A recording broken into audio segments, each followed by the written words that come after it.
Hello students, how are you? I hope you all are fine and stay safe at homes. So today we will discuss about chapter number 9 reproduction in animal. So जैसे कि आप पहले से ही कुछ process जो हैं उनसे आप फैमिलियर हैं, जैसे कि डाइजेशन, सर्कुलेशन, रेस्पिरेशन, वैसे ही आपकी प्रोसेस होती है रिप्रोडक्शन की। ठीक है, रिप्रोडक्शन क्या होता है? रिप्रोडक्शन से क्या है, आपकी जो स्पीसीज है, ठीक है, reproduction is essential for the continuation of a species. जो रिप्रोडक्शन है वो आपकी स्पीसीज की कंटिन्यूएशन यानी कि उनकी कंटिन्यूटी के लिए, कि आप हैं उसके बाद आपके बेबीज हैं, देन उनके बेबीज हैं, तो क्या है आपकी जो जनरेशन है उसकी क्या है कंटिन्यूटी बनी रहेगी। उसके लिए क्या है आपका रिप्रोडक्शन असेंशियल है, ठीक है, यानी कि जरूरी है। उसके बाद आपका आता है सेकंड की जो मोड्स ऑफ रिप्रोडक्शन की, रिप्रोडक्शन के तरीके क्या क्या हैं। ठीक है, तो मोड्स ऑफ रिप्रोडक्शन से आप ऑलरेडी नोन है कि 2 टाइप का रिप्रोडक्शन होता है, सेक्सुअल रिप्रोडक्शन और एसेक्सुअल रिप्रोडक्शन। ठीक है, तो सबसे पहले हम स्टडी करेंगे कि सेक्सुअल रिप्रोडक्शन होता क्या है। ठीक है, सेक्सुअल रिप्रोडक्शन में आपका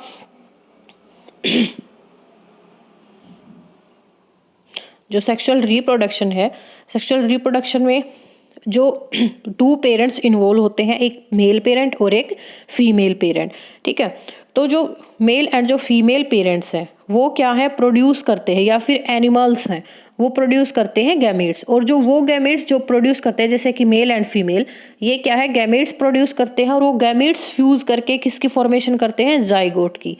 जाइगोट की फॉर्मेशन होने के बाद क्या है, जाइगोट डेवलप होके न्यू इंडिविजुअल की फॉर्मेशन करता है। ठीक है, उसके बाद जो दिस टाइप ऑफ जो रिप्रोडक्शन होता है जिसमें कि फ्यूजन होता है मेल और जो फीमेल गैमेट का, इसी को हम बोलते हैं sexual reproduction.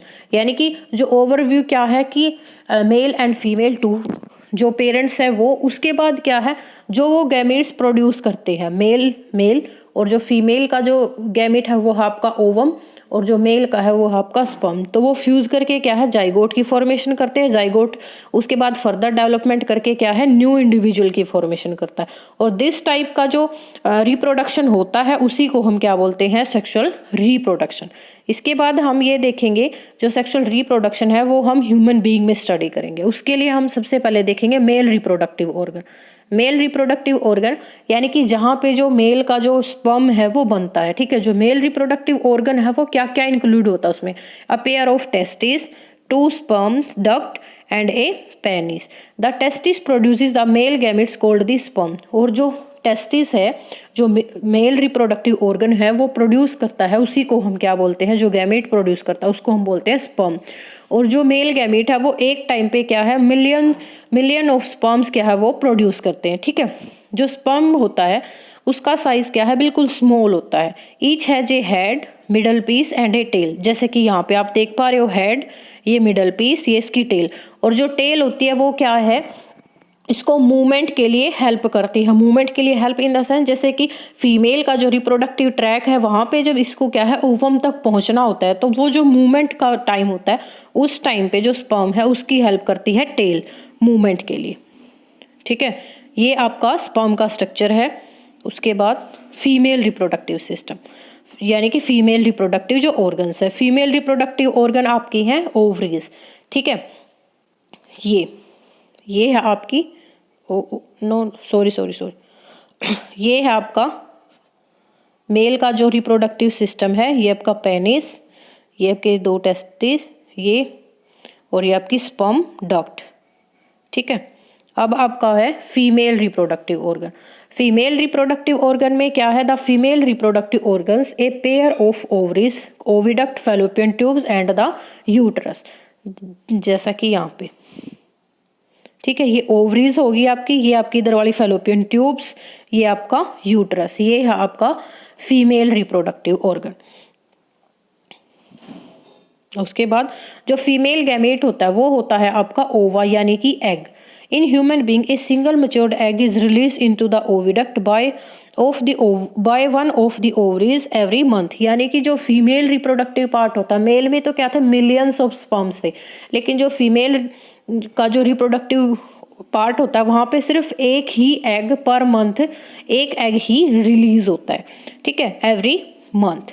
Uterus is the part where development of the baby take place, यानी कि जो यूट्रस होता है, यूट्रस में क्या है, फॉर एग्जांपल ये आपका यूट्रस है, यूट्रस के अंदर ही आपका एग क्या है, फर्टिलाइज होने के बाद रहता है, और जो फर्दर जितनी भी जो मूवमेंट है, ठीक है, जैसे कि बेबी कंप्लीट फॉर्म होता है तब तक जो भी टाइम पीरियड है वो सब क्या है, बेबी का यूट्रस के अंदर ही वो डेवलपमेंट जो है वो होती है। Like the sperm and egg is also a single cell, ठीक है, कि स्पर्म भी सिंगल होगा और ओवम भी सिंगल होगा। ऐसा नहीं होता कि ओवम के साथ काफी सारे स्पर्म्स क्या है फ्यूज कर जाएंगे, सिर्फ एक सिंगल स्पर्म फ्यूज करेगा और कोई नहीं, ठीक है। तो जो ये फर्टिलाइजेशन आपको दिखाया गया है, ये आपका एग है, ये आपके स्पर्म्स है, ठीक है। ओवम के साथ एग का जो फ्यूजन है वो क्या हो गया फिर आपका फर्टिलाइजेशन। उसके बाद है आपका फर्टिलाइजेशन की प्रोसेस। फर्टिलाइजेशन क्या है आपका, the fusion of male and female, fusion of egg and the sperm is called the fertilisation. और जब फ्यूज होने के बाद क्या है आपका जाइगोट की फॉर्मेशन होती है, the result in the formation of A fertilize egg और ए जाइगोट, ठीक है। और उसके बाद क्या है, the process of fertilisation is the meeting of an egg cell from the mother and a sperm cell from the father, ठीक है। यानी कि जो फर्टिलाइजेशन उसमें क्या है, जो एग है वो क्या है मदर का सेल वो है, और जो स्पर्म है वो क्या है फादर का सेल है, ठीक है। उसके बाद आपका आता है जैसे कि जो फर्टिलाइजेशन है वो टू टाइप से टेक प्लेस होता है, एक इंटरनल फर्टिलाइजेशन और एक आपका होता है एक्सटर्नल फर्टिलाइजेशन। इंटरनल फर्टिलाइजेशन का सबसे बड़ा जो एग्जांपल है वो है फीमेल, ठीक है, ह्यूमन बीइंग में फीमेल। सेकंड जैसे कि काओ, डॉग्स, हैंस वगैरह, इनमें क्या है जो बेबी फॉर्म होता है, जो फर्टिलाइजेशन होता है वो मदर के अंदर होता है, ठीक है, उसको हम बोलते हैं इंटरनल फर्टिलाइजेशन। अब जो एक्सटर्नल फर्टिलाइजेशन होता है, ठीक है, एक्सटर्नल फर्टिलाइजेशन होता है आपका वो फर्टिलाइजेशन, एक्सटर्नल फर्टिलाइजेशन क्या होता है आपका, इसमें जो फ्यूजन होता है गैमेट्स का, मेल और फीमेल गैमेट्स का, वो टेक प्लेस होता है outside the body of the female, is called the external fertilisation. ये बिल्कुल अपोजिट है, इंटरनल में क्या था, मदर की बॉडी के अंदर फर्टिलाइजेशन हो रहा था, लेकिन एक्सटर्नल में क्या है, आउटसाइड फर्टिलाइजेशन की प्रोसेस होगी, ठीक है। और इसके आपके जो एग्जाम्पल हैं वो है आपका फिश और स्टार फिश, ठीक है। उसके बाद आपका जो ये टेस्ट ट्यूब बेबी वाला जो है, इसमें क्या होता है जैसे IVF यानी कि इन वाइट्रो फर्टिलाइजेशन, जैसे कि कुछ केसेस में क्या होता है कि जो पेरेंट्स हैं वो क्या है जो मदर होती है वो क्या है जो एग है वो प्रॉपर टाइम पे रिलीज नहीं होता, कुछ जैसे कि प्रॉब्लम होती है, तो उस केस में क्या करते हैं हम एग को और स्पर्म को लैब की कंडीशंस में क्या है फर्टिलाइज करवा देते हैं। फर्टिलाइजेशन आउटसाइड द बॉडी, वैसे तो ह्यूमन बीइंग में इंटरनल फर्टिलाइजेशन है, लेकिन इसमें क्या है हम केमिकल्स की हेल्प से लैब्स की कंडीशन में क्या है स्पर्म्स का और एग का क्या है हम फर्टिलाइजेशन करवा देते हैं। और फर्टिलाइजेशन करवाने के बाद जब जाइगोट की फॉर्मेशन हो जाती है, उस जाइगोट को हम क्या है दोबारा से फिर जो फीमेल होती है उसके अंदर हम इसको इंसर्ट कर देते हैं, और उसके बाद की जितनी भी प्रोसेस होती है जो 9 मंथ का टाइम पीरियड होता है वो फिर मदर के अंदर ही, मदर के यूट्रस में ही कंप्लीट होता है।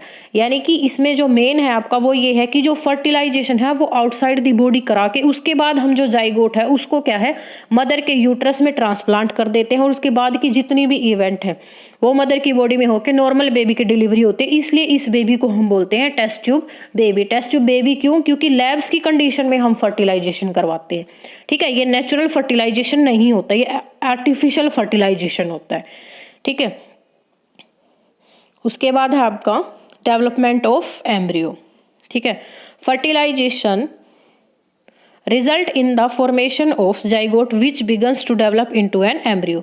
जो जाइगोट है वो फर्टिलाइजेशन के बाद का रिजल्ट होता है जाइगोट, और जो जाइगोट है वो फर्दर डेवलप होकर क्या फॉर्मेशन करता है एम्ब्रियो। जो जाइगोट है divides rapidly to give rise to a ball of cells. The cells then begin to form group that develop into differentiated tissue and organs of the body. This embryo structure is termed as, this developing structure is termed as the embryo. The embryo get embedded in the wall of the uterus for the further development. The embryo continue to develop in the uterus. It gradually develops body parts such as hand, legs, head, eyes, fetus, etc. यानी कि देखो पहले क्या था आपका zygote, zygote से किसकी formation थी, एम्ब्रियो की। एम्ब्रियो की जब फॉर्मेशन होती है उस टाइम पे क्या है, जो जाइगोट है वो क्या है, रैपिडली डिवाइड करके क्या है, काफी सारी सेल्स की फॉर्मेशन करता है, जैसे कि देखो ये बी स्ट्रक्चर में, ठीक है, ऐसे सेल्स की फॉर्मेशन होती है। उसके बाद क्या है, वो फिर फर्दर डेवलपमेंट के लिए क्या है, यूट्रस में एम्बेडेड हो जाता है, यूट्रस की वॉल में एम्बेडेड यानी कि घुस जाना, ठीक है, वो वहां पे क्या है, अटैच हो जाता है यूट्रस की वॉल्स के साथ। और उसके बाद क्या है, फर्दर डेवलपमेंट होती है, और जो पार्ट्स हैं बेबी के, जैसे कि आईज, लेग्स, ये सब क्या है, उसके बाद फॉर्म होते हैं। The stage of the embryo in which all the body parts can be identify is called the foetus. यानी कि जैसे कि आपके जो बेबी के जो ये हैंड वगैरह, लेग्स वगैरह, आईज, ये 3rd मंथ तक बनते हैं, 3rd मंथ या फिर 12 वीक्स। इसके बाद जो ये स्टेज होती है जहाँ पे क्या है, आपको ये सारे पार्ट्स क्या है, आइडेंटिफाई होते हैं, उस स्टेज को आप बोलते हो फीटस। उससे पहले आप क्या बोल रहे थे कि एम्ब्रियो है या फिर जाइगोट है, ठीक है। लेकिन जब आप सारे पार्ट्स को, बॉडी पार्ट्स को आइडेंटिफाई कर सकते हो, उस टाइम पे आप बोलते हो फीटस, ठीक है। उसके बाद आपका है